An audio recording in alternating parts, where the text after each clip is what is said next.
అమితాబ్ బచ్చన్ సినిమాతో ఫ్యాన్స్ ను నిరాశపరిచిన మాస్ మహారాజా రవితేజ ఇప్పుడు ఫ్యాన్స్ కు మరో బ్యాడ్ న్యూస్ చెప్పాడు. సోషల్ మీడియాలో పెద్ద ఎత్తున ట్రోలింగ్ ఎదుర్కొంటున్న ఆయనకు ఇప్పుడు దాదాపు 2 నెలల పాటు షూట్ కి దూరమయ్యే అవకాశాలు కనపడుతున్నాయి. తన 75వ సినిమా షూటింగ్ లో రవితేజ గాయపడ్డారు.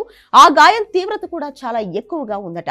ఆర్టీ 75వ షూటింగ్ లో రవితేజ కుడి చేతికి గాయమైందని ఆయన టీం వెల్లడించింది. కానీ ఆ గాయాన్ని లెక్క చేయకుండా ఆయన షూట్ లో పాల్గొన్నారు. కుడి చేతి గాయం ఎక్కువ కావడంతో యశోద ఆసుపత్రిలో రవితేజకు శస్త్రచికిత్స చేశారు. 6 వారాల పాటు విశ్రాంతి తీసుకోవాలని రవితేజకు వైద్యులు సూచించడంతో దాదాపు ఆయన 2 నెలల పాటు షూట్ కి దూరం కానున్నారని తెలుస్తోంది.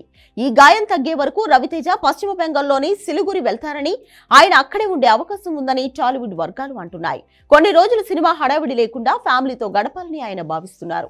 త్వరలోనే ఆయన 3 సినిమాలను లైన్ లో పెడుతున్నారు. వచ్చే ఏడాది 2 సినిమాలు, ఈ ఏడాది ఇంకో సినిమా విడుదల చేయాలని టార్గెట్ పెట్టుకున్నారు. వాటికి ఇబ్బంది రాకుండా ప్లాన్ చేస్తున్నారట. అసలే మిస్టర్ బచ్చన్ ఫ్లాప్ తో ఫ్యాన్స్ ఇప్పుడు నిరాశలో ఉన్నారు. ఈ సినిమాకు వసూళ్లు కూడా పెద్దగా రాలేదు. ఇప్పటి వరకు 14 కోట్లు మాత్రమే ఈ సినిమా వసూలు చేసింది. దీంతో దర్శకుడు హరీష్ శంకర్ తన రెమ్యూనరేషన్ ను వెనక్కిచ్చేస్తున్నారని టాక్ వస్తోంది. ఇక రవితేజ కూడా 50% వెనక్కి ఇవ్వాలని భావిస్తున్నారట. మిస్టర్ బచ్చన్ లో హీరోయిన్ ను అందంగా చూపించడం మినహా పెద్దగా చెప్పుకోవడానికి ఏం లేదని ఫ్యాన్స్ అసహనం వ్యక్తం చేశారు.